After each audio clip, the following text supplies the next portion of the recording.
ഇതൊരു 4 ചെറുപ്പക്കാരെ കഥ, അതും 2 കൊല്ലത്തെ പ്ലാനിങ്. ഈ പ്ലാനിങ്ങിൽ 2 ആൾ കൂടി ഉണ്ടായി. ആ 2 ആൾക്കാർ ദുബായി പോയി. ആ കൂട്ടത്തിൽ ഒരാൾ പൊക്കാണിത്. ഓനാണെങ്കിൽ ഉറങ്ങിയാണ്ട് അന്തം പെട്ട് കുന്തം പോലെ വരുന്ന ഓന്റെ പേരെ കയറാണ്ട് 4-5 ബെല്ലടിച്ചു. അപ്പൊ ആർക്കും പിരാന്ത്. അങ്ങനെ ഓന്റെ പെട്ടിങ് കടക്കൊക്കെ എടുത്ത് നമ്മൾ അങ്ങനെ കൊടൈക്കനാൽ പോകേണ്ട ഞങ്ങള് ഊട്ടിക്കാണ് പോണത്. എന്തായാലും കൊടൈക്കനാലൊക്കെ ഇറങ്ങി ഞങ്ങള് ഊട്ടിയിലേക്ക് പോകാനുള്ള പ്ലാനിങ്ങിലാണ്.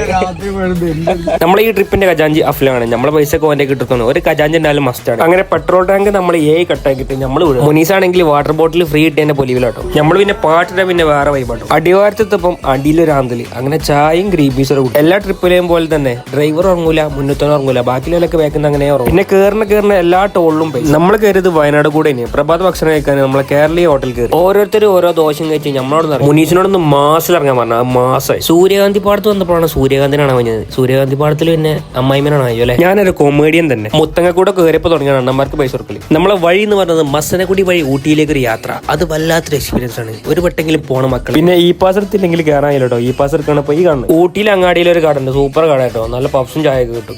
ഉച്ചക്കത്തെ ഭക്ഷണം കേരളക്കാരന്റെ ഹോട്ടലിൽ കയറി നല്ല പടല് വിട്ടു. ചെമ്മരടിനെ കാണാത്തതിലൊക്കെ കണ്ടോളിട്ട് നല്ല. അങ്ങനെ നമ്മള് റൂമിലെത്തി നല്ലൊരു കുളിയും പാസ്സാക്കി നമ്മൾ KFC ഒക്കെ പോകും. ചത്ത് കിടന്നാലും ചമഞ്ഞെടുക്കണം എന്നുള്ള ചൊല്ലി 16 പീസും പെപ്സിയും വെറും 1650 ആയിട്ടുള്ളൂ. രാത്രി പച്ചർച്ച നിലയൊരു സമാധാനം കിട്ടില്ലേ. അപ്പൊ വീഡിയോ ഇഷ്ടപ്പെട്ടില്ലെങ്കിൽ ഒന്ന് ഫോളോ ആക്കിച്ചോളൂ. ബാക്കി പിന്നെ. അപ്പൊ ഓക്കെ സുലൈ.